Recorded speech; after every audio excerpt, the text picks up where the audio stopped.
In the early hours of Thursday morning, 200,000 sinopharm vaccines arrived in Rwanda from China. Chinese ambassador to Rwanda, Rao Honghui, says that the vaccine donation to Rwanda strengthens relationship between the two countries and the willingness to collectively fight the COVID-19 pandemic. We assisted each other with every areas, and I believe that reflects the deep friendship between Rwanda and China. Rwanda and China, and also I highly appreciate the achievements of Rwanda in terms of the fighting against the virus under the strong leadership of His Excellency, President Kagame.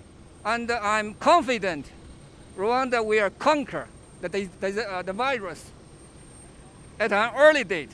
The Minister of Health, Dr. Ngamije Daniel, who received the vaccines on behalf of the government of Rwanda, praised China for its contribution to curbing the COVID-19 pandemic. He also reiterates the results of the cooperation of countries in the fight against the pandemic, as it is making it possible to access vaccines. We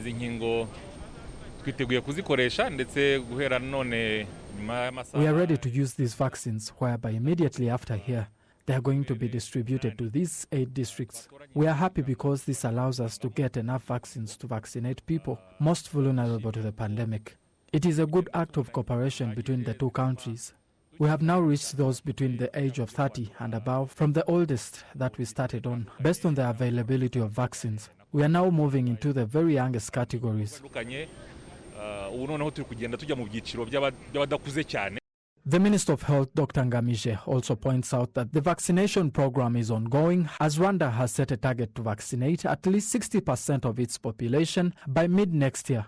Since the beginning of March this year, when the Rwandan government began its vaccination program, those vaccinated with the first jab account for at least 1 million people. Apart from vaccines acquired through partnerships with other countries and international organizations, there are also vaccines that Rwanda buys to achieve its own vaccination goal. Innocent Mogabo, RTV News.